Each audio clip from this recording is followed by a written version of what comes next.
Nagbabalik po ang SMNI Presidential Debate 2022. At sa ating pagpapatuloy, ang magtatanong naman po ngayon ay ang Chairman and CEO of the Manila Times, Mr. Dante Clink Ang II. Mr. Ang, go ahead. Magandang gabi po sa inyong lahat. Professor Carlos started us off with a foreign policy question, and I'd like to ask something similar where it converges with gut issues.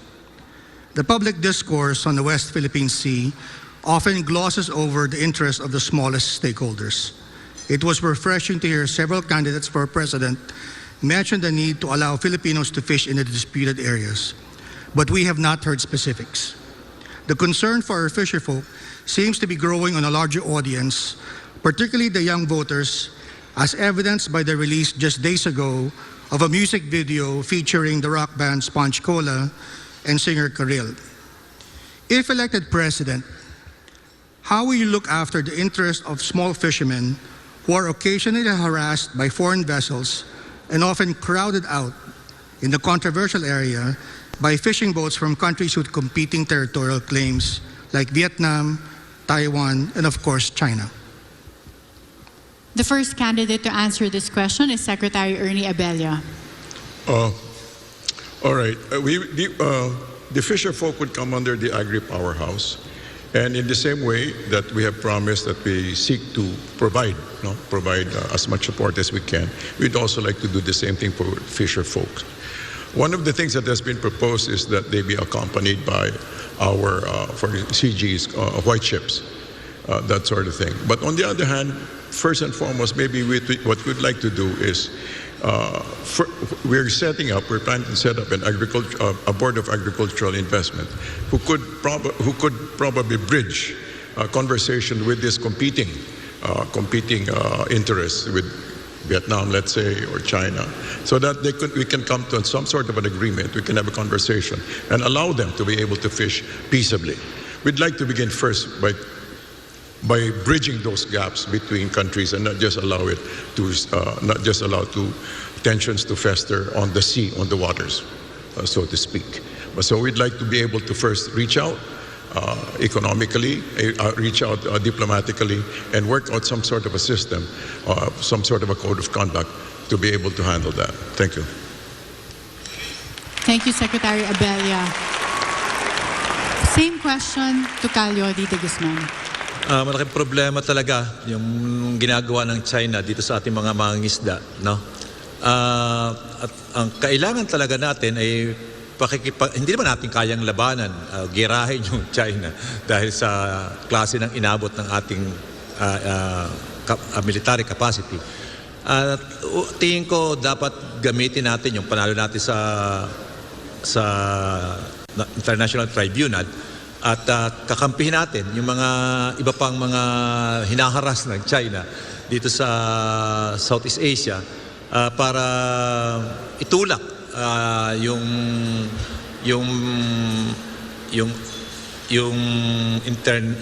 mga bansa na signatory dito sa UNCLOS na sawayin.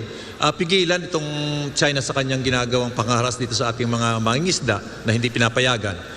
At gamitin natin, siguro economic diplomacy gamitin natin para i-pressure yung China na mapayagan o makapaghingisda yung ating mga mangingisda dito sa West Philippine Sea. Ito'y atin, dapat ito'y inirerespeto ng China bilang isang member din o signatories ng UNCLOS para na sa ganun ay magkaroon tayo ng laya na makapangisda. At dagdagan natin ng Coast Guard of Navy dyan para protektahan ang ating mga mangingisda. Okay, thank you, Leody. On the same question, Secretary Gonzales. Nakakalungkot ka na naiipit ang ating mga maliliit na mga isda sa napakalaking issue. Ating hinaharap na sigalot sa China. Kaya tingin ko, dahil malaking usapin yan, para wag lang mapunta sa pangalim ng ating mga maliliit na mga isda na pupunta sa teritoryo in dispute today, medyo tulungan na muna natin ang gobyerno para wag sila magutom.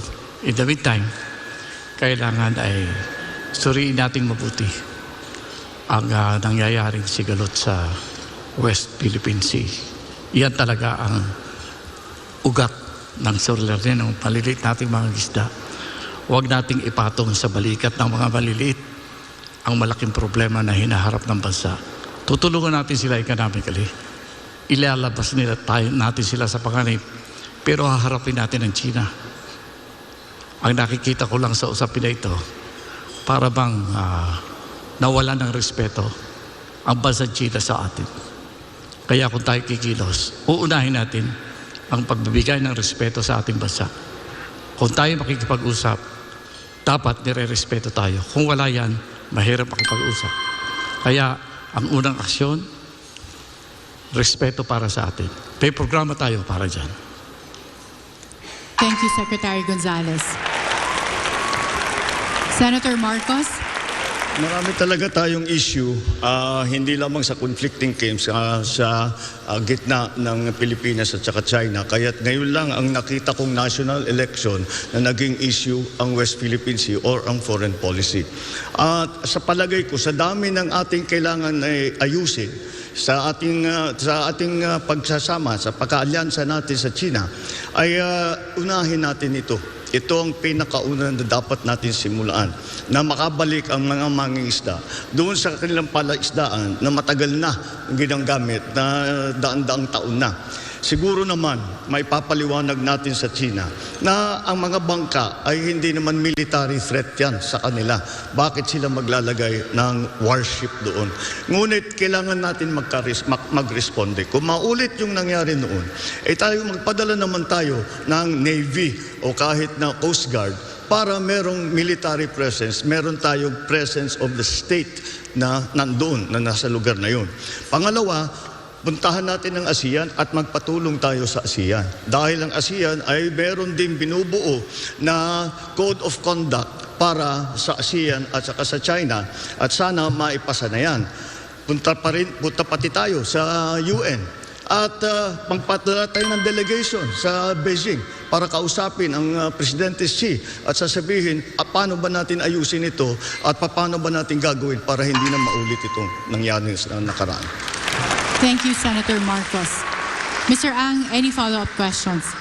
Yes, the question is what specific policies you will adopt. You know, and Senator Marcos, you mentioned in the interview you had with DZRH and the Manila Times earlier that you wanted to use diplomacy over military solutions. I mean, are you changing that policy now? No. And in that same interview, Leody was saying that he wanted to make the West Philippine Sea a zone of peace. And now he's talking about possibly escalating the situation in that area. It's undeniably that we have to deal with China. The question is, as president, how will you do it? No, the reason I spoke about putting a military presence there is so that the government, the Republic of the Philippines, has a presence there to show to China that we are defending what we consider our territorial waters.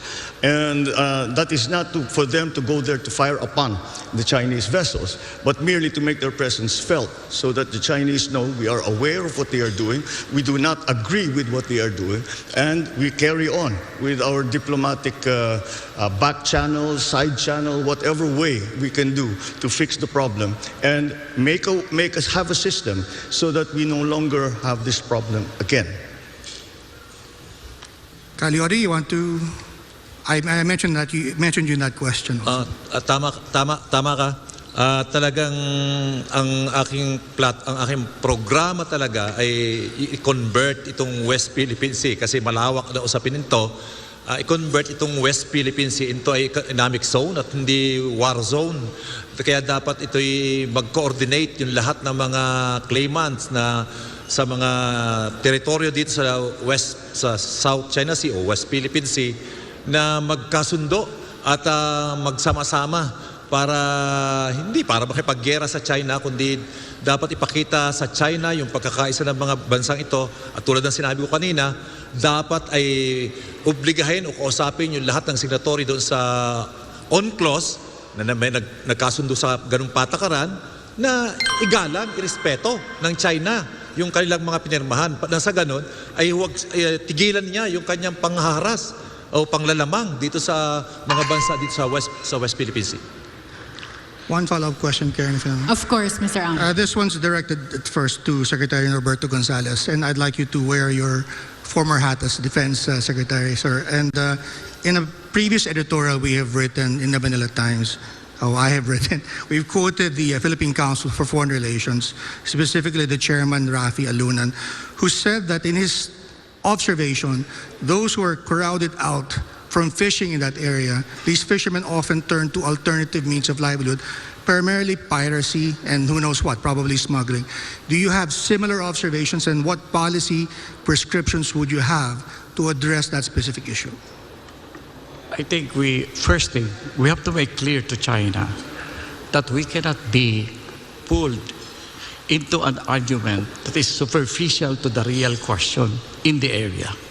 They're trying to provide us with an emotional event or activity that our small fisher folks are not able to fish. Do you know what China is doing behind this?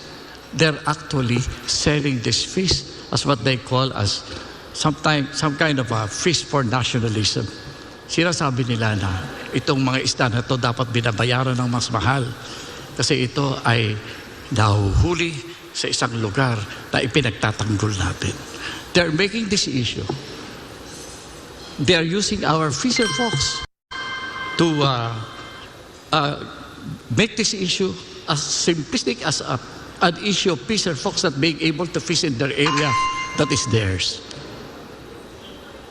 If I will be given a time, I'll add a little more. Well, sabi niyo po may programa kayo. Pwede po ba natin tumbukin in a few seconds? Ano po ba yung programa na yan?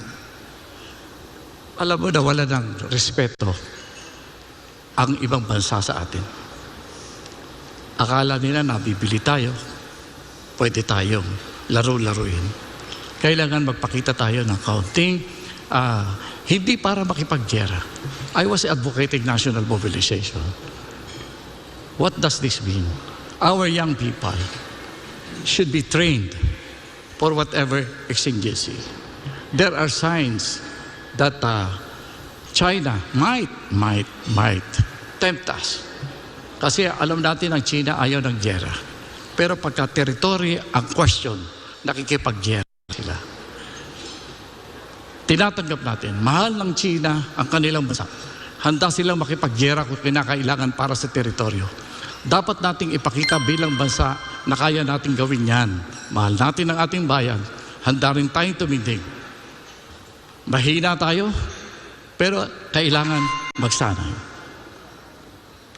Any reactions from our candidates?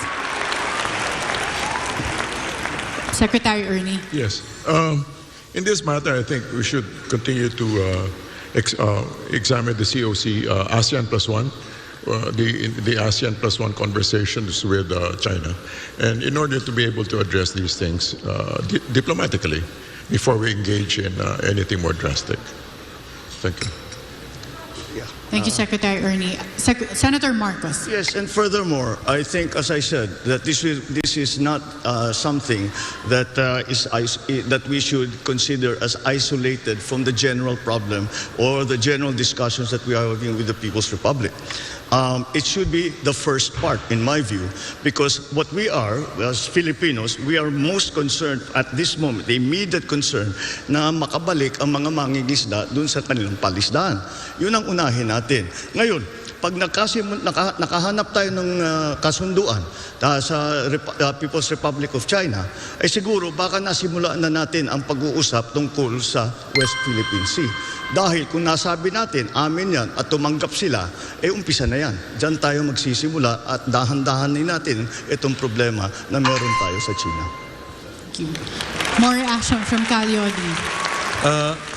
Tulad ng sinabi ko kanina, malalim yung dahilan ng China, yung pagiging aggressive niya sa pagpunta dito sa West Philippine Sea, pagsakop sa ating mga teritoryo.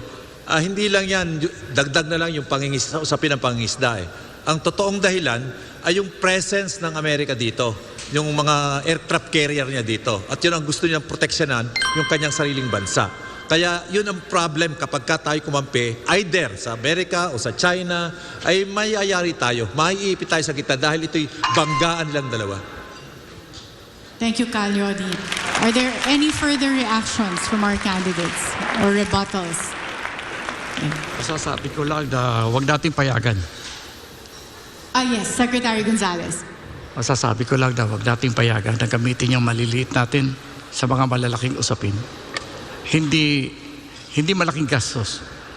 At masasabi ko, matutuwa ang ating mga maliliit na mga isda na pumupunta doon kung bibigyan sila natin ng ibang opportunities economically. At pwedeng paliwanagan ng ating mga isda na ito usapin ng bayan natin. Kaya huwag muna kayong mag-isda dyan. Huwag kayong paggamit. Kasi ginagamit ang issue nito para takpan ang tunay na malaking issue sa West Philippine Sea. We have a follow-up question from Professor Clarita Carlos. Yes, there is no doubt that what is being fought over here is fish, isda. No? And so there is also no doubt that the food security of China cannot be at the expense of the food insecurity of the rest of us. Now, let's move away from the pseudo-militaristic perspectives that some of you have noted earlier. And how about thinking about a regional fishing agreement, which is along the lines that Mr. Abella talked about a while back? The reason why I talked about that is, well, there's a personal reason, because I'm writing a book on regional fishing agreement. And since any one of you will become the President of the Republic of the Philippines, I was wondering if it is worth writing that book on a regional fishing agreement. Why not? Who wants to take on that question and statement if first? I may, Senator Marcos. I beg to differ that this is about fish. It is not about fish, in my view. It is about territorial waters, and that when we have these 200 Chinese boats coming and blocking our fishermen, it is to assert their claim that this is part of their territorial water. And that is why you cannot separate the problems that we're having with the fishermen from the larger problem that we are having in our conflicting claims with China, and for that matter, for other countries in ASEAN. And that's why we have to look at it as maybe an opening. I always mention this, that we have to try every single way we can. And I remind everyone that China and the United States came together because of ping pong. And who would have thought that that's where it would start? Who knows where our coming together will start? But isn't that related, Mr. Marcos, to my earlier question about the Quad? You know, if you have a whole array of, militia there, wanting to take over the whole of the contested South China Sea, shouldn't you lean on the Quad as a collective security arrangement? No, because that is a military solution, and that proposes a military solution. And I do not think we want a military solution, because we simply do not want a war. I do not think China wants a war. I do not think the United States wants a war. The Philippines certainly does not want a war. Well, but Mr. Gonzales just said that China only recognizes naked power. So what are we talking about? I don't think that is the method for us to come to an agreement with the People's Republic of China. There are three ways to gain territory. One is upon agreement with arbitration by an international body, agreement of two or more parties. Number two is war. And number three is bilateral agreement. We're left only, I think, with bilateral agreement, and that's what we should pursue. Thank you. Secretary Gonzales wants to react. Precisely what Dr. Carlos says, the presence of the superpowers in our region will actually prevent war. That is an opening for us to gain something that we have lost. And this is respect of other nations. You know, we may have our army may be weak in terms of equipment, but our nation is rich in the hearts of young people who can show to the world that are willing to stand if challenged, I do not think there will be war. As Dr. Carr said, the superpowers are there. China will not dare challenge that. That's a beautiful situation in our area of the world today. Let's take advantage of this.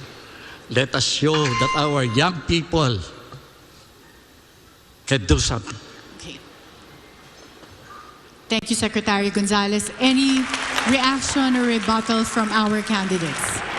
I would still go back to having a multilateral relationship regarding that matter. So I would still refer back to ASEAN plus China. ASEAN, it's a conversation that we need to settle.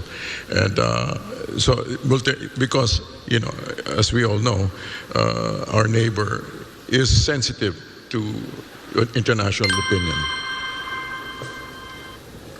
Any reactions?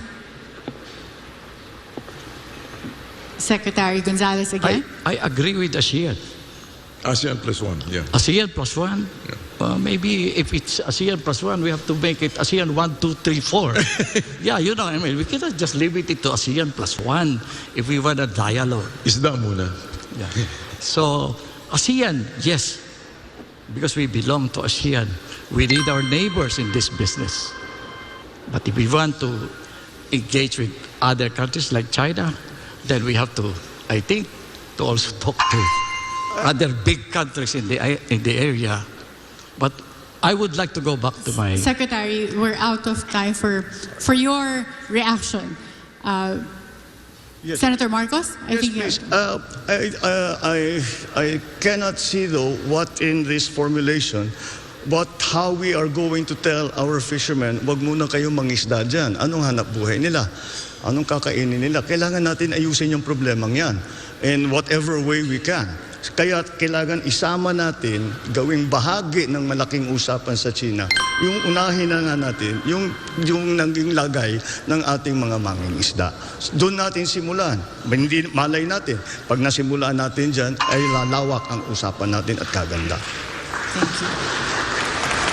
But wouldn't a legal framework called the Regional Fishing Agreement be a solution to that? Because right now, what China is doing is unilaterally declaring a fishing holiday. You know, like, wow, bawal mangisda ngayon, ha? Sa susunod na buwan ka mangisda, ha? So, you know, she's setting all the rules for this contested South China Sea. So, if you were the chief architect of our foreign policy, wouldn't you want a regional fishing agreement where every country washed by the East China and the contested South China Sea are participants or members? And if I may add, and this is not to rain on the parade of Mr. Abella and Mr. Gonzales, I don't think we should lean on ASEAN. You know, the countries which are fed by the Mekong River, I'm sure they will cotton on to China. Because the Mekong rises from China. Big mo sabihin, wala kang tubig sa agriculture mo sa iyong tao, and we're talking about Cambodia, Laos, Vietnam, Thailand, Myanmar. Diba? So, yeah, to repeat, I'm not raining on your parade, but I doubt very much that we should lead on ASEAN. Well, I think that if a fishing agreement would be included in any code of conduct that we agree with China and ASEAN.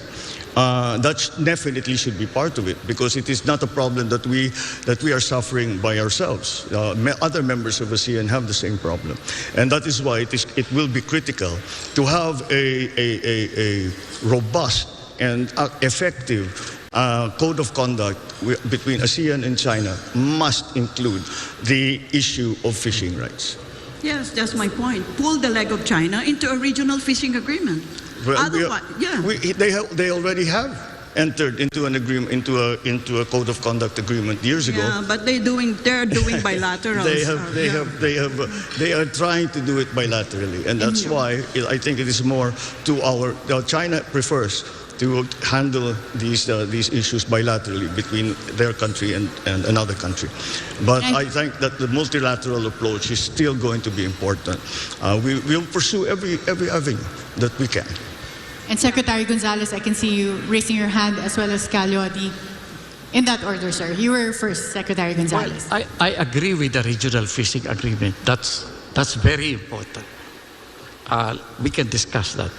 But precisely, what the Chinese is trying to do with our small fisher folks is to actually move us away from the major issue that we are facing in the West Philippine Sea. The West Philippine Sea is about territory and about forward defense. The Chinese have been planning to establish a forward defense facility in that part of the world, happens to be Philippines. They say it's China, we say it's ours. They are establishing a forward defense strategy, and sometimes we want, well, I will not wonder why. Leody knows the answer. Speaking of Leody, you're next. Tingin ko talagang posible at magkakasundo doon sa regional agreement para doon sa karapatan ng bawat isa na mangisda. As long as hindi tayo manging-question doon sa pangangamkam ng teritoryo ng China. Pero once na tinuloy-tuloy natin ang ating question sa pangangamkam ng teritoryo ng China dito sa West Philippine Sea, hindi sila napapayag. Dahil yun ang pinaka-importante sa kanila.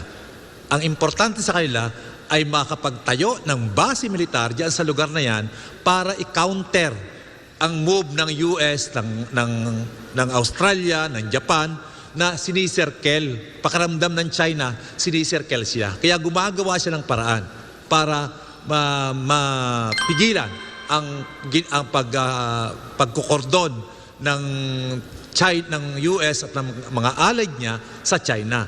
Pero kung fishing lang, tingin ko aabot doon. Pero huwag kang makikialam doon sa kanyang ginagawa. Thank you, Leody. And I think the question of Mr. Ang really is an indication of how complex this issue is and the amount of time we took in discussing the answers to this question. And we'll have to go on a commercial break for now. SMNI Presidential Debate 2022 will be back.